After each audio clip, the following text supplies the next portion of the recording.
Sometimes the most extraordinary acts of heroism come from the least expected heroes. Society often overlooks or dismisses those deemed insignificant or unworthy of attention. However, in this remarkable story, a compassionate grandmother rescues a tiny rat from certain death, only to have him repay her kindness years later in a way no one could have imagined. Mrs. Suzuki lost her husband and son in the war, leaving her with her daughter-in-law and 7-year-old grandchild. At that time, Kyoto, Japan, was not a good place to raise a child, so they moved to the countryside. The village was peaceful and quiet, perhaps too quiet for her daughter-in-law. Struggling to find a job, she decided to return to the city to support them, promising to visit whenever she could. This left Mrs. Suzuki alone in an unfamiliar place. The villagers were kind, but she still felt lonely. Every evening, she took a walk for exercise. She often saw wild animals, but having grown up in the city, she didn't like them much and tried to stay away. One evening, however, everything changed. After her afternoon nap, she got ready for her usual walk. She had heard about snakes in the summer, but had never seen one until that day. About an hour into her walk, she turned a corner and saw a snake lying in her path. She froze in fear, but the snake barely moved. It was focused on something else. Looking closer, she noticed a tiny baby rat trembling at the base of a tree. Without a second thought, the grandmother sprang into action. She ran toward the snake, stomping her feet and yelling. She even threw her hat at it. Finally, the snake slithered away in a hurry. Once she was certain it was gone, she cautiously approached the little rat.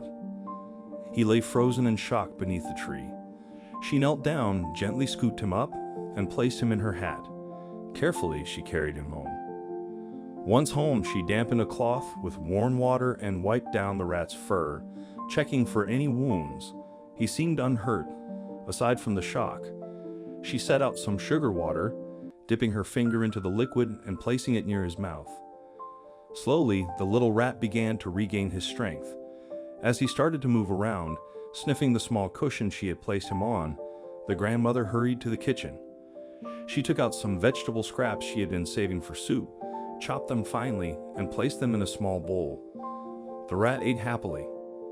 For the first time in 2 years, the grandmother had a little companion to care for. Though she had never been fond of animals, the little rat continued to surprise her with his affection and intelligence. Within days, they became inseparable. He would scurry around her small house and sleep in the crook of her neck. When she went on her daily walks, he perched on her shoulder, surveying the world around them. Her neighbors, however, were far less charmed by the rat. They saw him as vermin and insisted she get rid of him. But the grandmother couldn't bear to part with her new friend. As a result, she became even more estranged from the village. Word soon reached her daughter-in-law that the elderly woman had grown attached to a rat. Naturally, she was horrified. She even accused the grandmother of losing her sanity. "If you don't get rid of that rat," she warned, "I won't send my daughter to visit you this summer." The grandmother was heartbroken. Her granddaughter was the only family she had left from her son. But at the same time, she couldn't bring herself to abandon her beloved companion. So she began to hide the little rat during their daily walks and assured her daughter-in-law that the rat was no longer around. Her efforts were successful. Her granddaughter was allowed to visit for the summer holidays, and the grandmother was overjoyed. She knew her granddaughter would love her little rat friend, and she was right.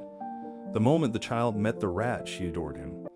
Over the following weeks, the two became inseparable, so much so that the grandmother felt a tinge of jealousy. She was no longer the little rat's favorite. Still, she reminded herself that soon her granddaughter would return to the city, and then it would be just her and the rat once more.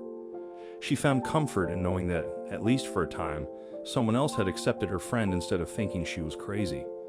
But everything was about to change. One particularly warm summer night, the grandmother and granddaughter went to bed as usual. The granddaughter slept on the sofa near the kitchen, while the grandmother rested in her bedroom. At around 1 in the morning, the grandmother was abruptly awakened by a sharp sensation on her toes. The little rat was nibbling at them. Startled and annoyed, she yelled at him and turned over, tucking her feet securely under the covers. How dare he bite her? He had never done such a thing before. Just as she was drifting back to sleep, the rat scurried up to her face and bit her nose. Shocked, she sat up quickly and turned on the light.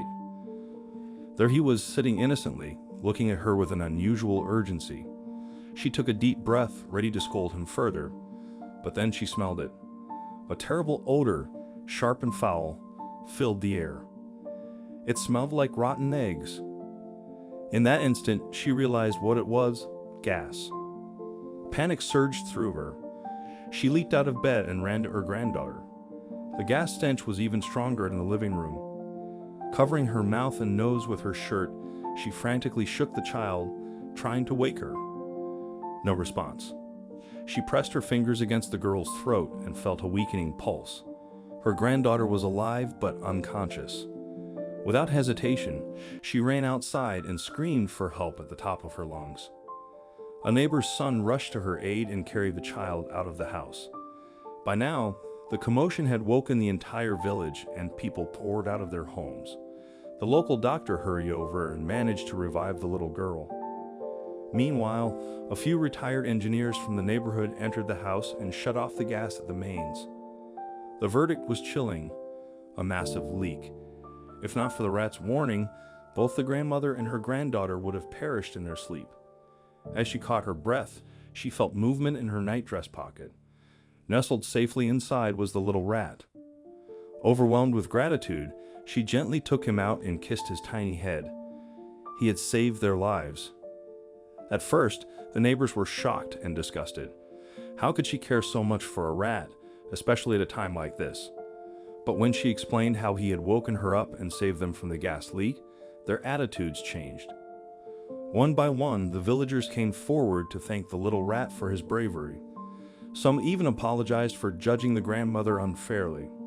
When her daughter-in-law heard the news, she rushed to the village. With tears in her eyes, she thanked the rat for saving her daughter and mother-in-law. She also apologized for ever doubting the grandmother's sanity. From that day on, the rat became a hero in the village. The people who once looked down on him now admired and respected him. His incredible act of bravery was remembered for years, even long after he was gone. This story is a beautiful reminder that animals can be far more intelligent and loving than we think. Even the most unexpected creatures can be heroes. All it took was one small act of kindness from an old woman to save a life.